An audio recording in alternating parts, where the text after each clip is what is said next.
Il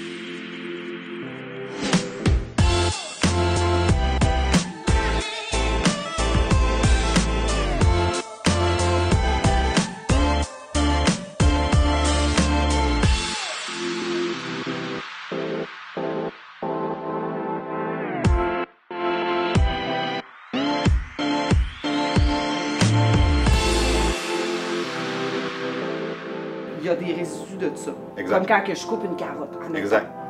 Vous autres, vous ramassez les épluchures à côté, Oui. puis vous en faites la neuve. Oui.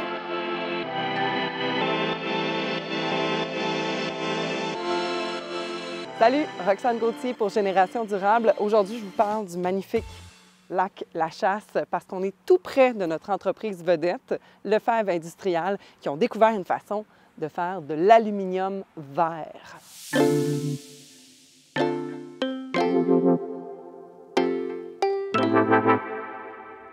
Je m'appelle Joanne Lefebvre. Je suis très fière de ce que notre équipe ici on a accompli. On a lancé un procédé tout à fait innovant, unique au monde. Ça apporte son lot de défis à tous les jours, puis notre équipe relève ces défis-là haut la main.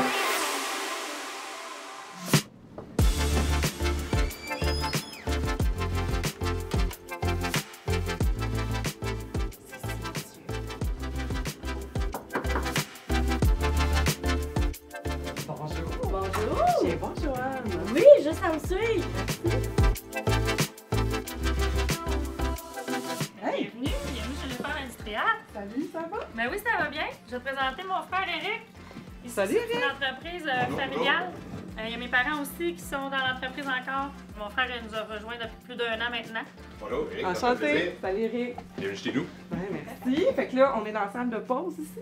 Oui, bien salle de réunion, salle de pause, bureau d'Éric. Parce qu'Éric, C'est une salle multifonctionnelle, je dirais. on a développé l'entreprise beaucoup dans l'usine. Puis on a comme sous-évalué les besoins de bureau. Donc on continue à rajouter des gens pour soutenir l'administration de la production, mais on agrandit par en dedans aussi. J'ai vraiment trippé sur l'accueil, le travail d'équipe. Ça ressemble d'une petite fourmilière. Il faut que tout le monde travaille ensemble pour que ça fonctionne. C'est hyper cliché, mais eux autres, on dirait qu'ils l'ont dans le sang. On arrive justement d'un show en Allemagne, à Düsseldorf, qui est le plus gros show de l'aluminium au monde. On était très bien reçus, là, puis on a eu des contacts avec différentes alumineries un peu partout dans le monde. Fait qu'il y a beaucoup d'intérêt.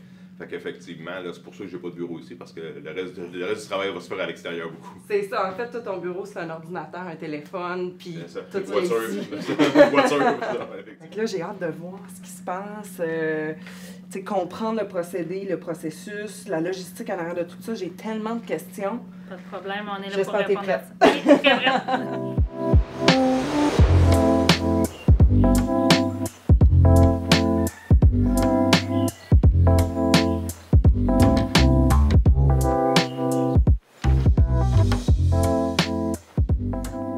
Les anciens procédés de recyclage d'aluminium, ça avait du bon parce que c'était du recyclage, mais il y a beaucoup de côtés néfastes, que ce soit l'enfouissement des matières dangereuses, que ce soit la production de GES.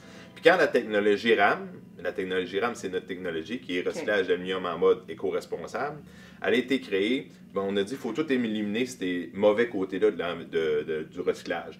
Donc si on voit là autour, on a la technologie RAM au centre, puis on voit que les gros points percutants, là, on récupère 100% des résidus. Donc, tous les résidus qui a de l'aluminium dans une aluminerie, on peut les traiter. C'est là l'économie circulaire. OK, donc le reste, admettons, lorsque l'aluminium est traité, peu importe c'est quoi le procédé, il y a des résidus de ça. Exact. Comme quand que je coupe une carotte, admettons. Exact. Vous autres, vous ramassez les épluchures à côté, Oui. puis vous en refaites la neuve. Oui, puis je dirais que c'est même si on avait un emballage sur la carotte, Ouais. parce que la carotte, quand tu enlèves, c'est toute la carotte. Mais quand tu as de l'aluminium, des résidus d'aluminium, mais c'est pas tout de l'aluminium. C'est soit de l'aluminium ou des éléments qui ont servi à faire l'aluminium, qui reviennent chez nous. Fait que, vu qu'on a un procédé où on ne fait pas d'addition comme tel dans notre processus de traitement, on est capable de tout retourner à l'aluminerie. Fait que tout ce qui rentre chez nous retourne à l'aluminerie et est réutilisé dans la chaîne de production.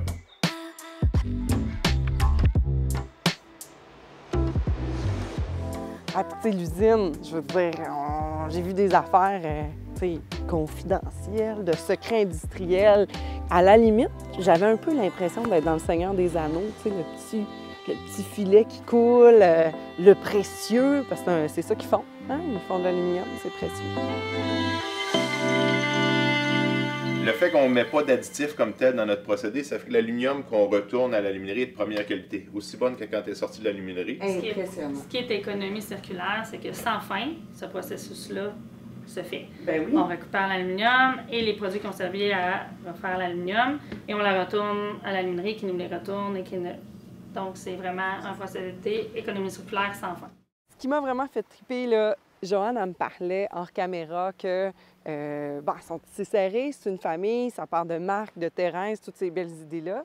Puis ce qu'elle me disait, c'est, tu sais, nos meilleures idées, nos solutions, quand on est en groupe, autour de la table, en famille, bien, c'est là qu'on les trouve.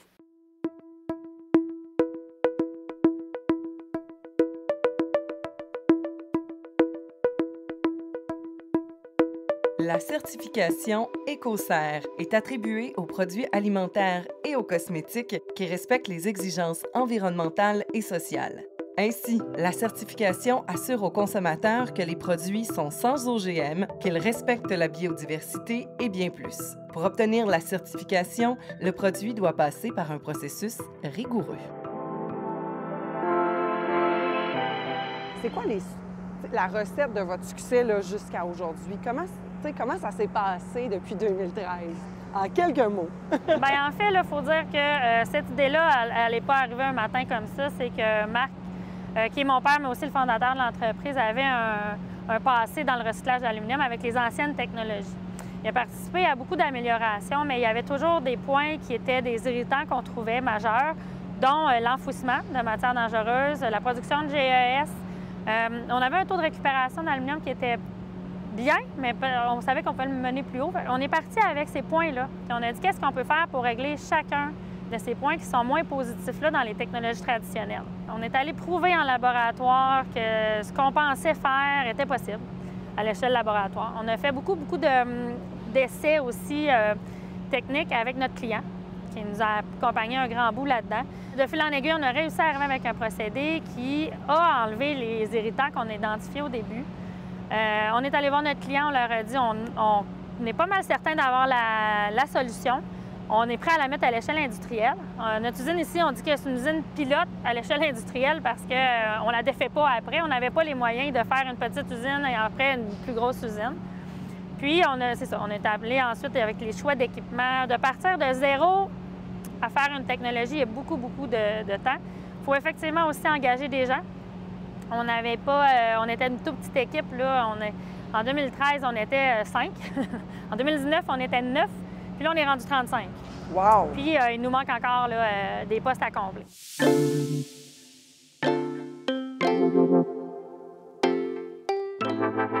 Fait que là, ce procédé-là, l'objectif, j'imagine, ultime, c'est que ça soit dans le monde.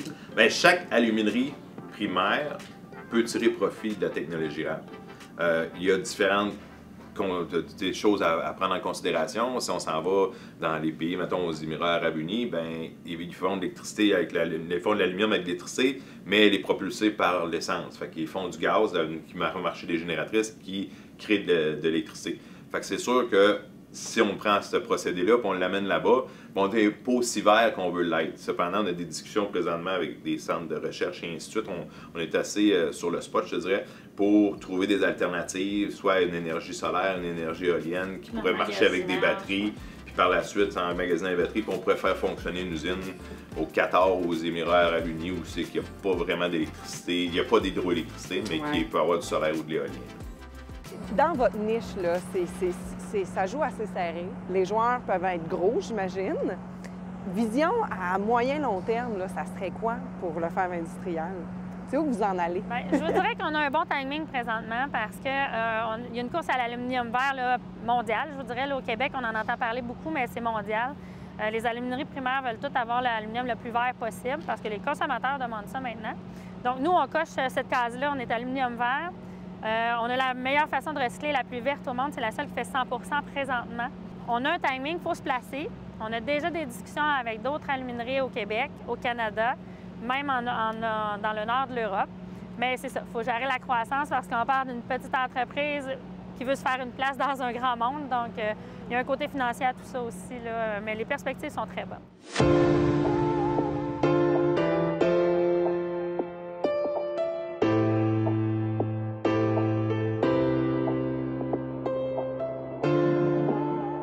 Bien, je pense que l'économie circulaire, c'est quand, dans le fond, d'utiliser quelque chose qui va nous servir pour plus tard. C'est comme à la chaîne de nôtre, comme ça peut être une maison familiale que c'est les enfants qui reprennent la maison et ainsi de suite. Acheter quelque chose et l'utiliser plusieurs fois. Avec, par exemple, réutiliser quelque chose.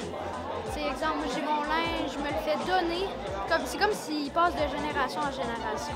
L'économie circulaire, c'est d'utiliser les extrants d'un organisme qui va dans les intrants d'un autre organisme.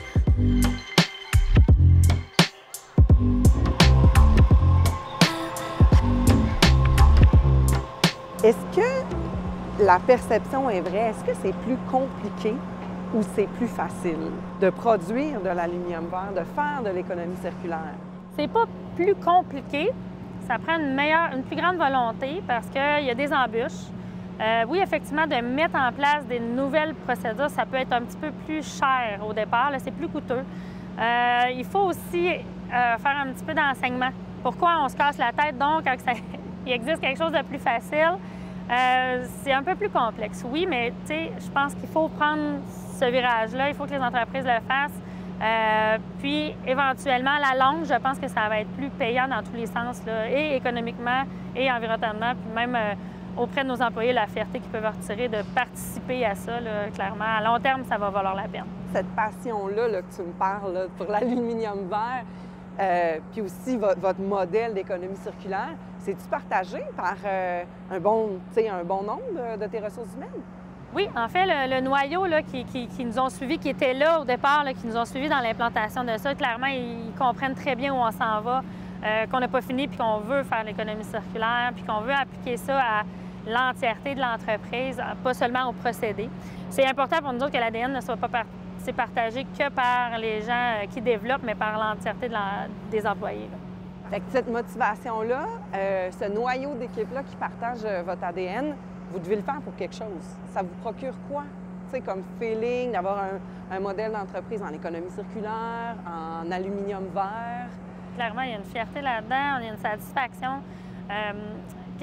En tant qu'entrepreneur, ça motive beaucoup que notre entreprise ait un impact positif sur la société, sur la vie de nos employés, sur le milieu aussi, sur l'implication. Tu sais, on souhaite avoir une entreprise durable et responsable, puis on essaie de le mettre autant que possible en pratique.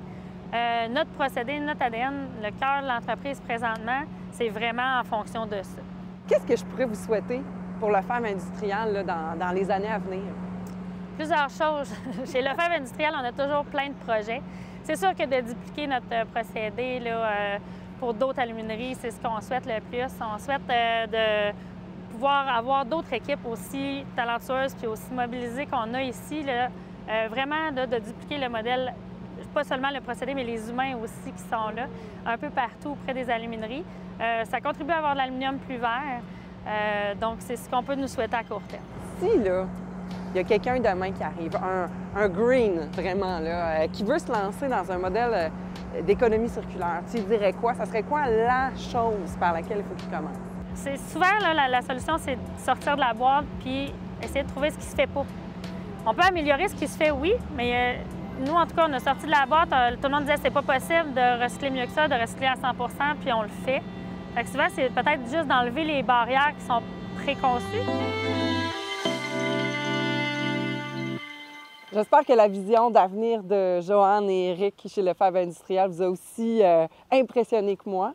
On se dit à très bientôt pour une prochaine Génération durable. Merci.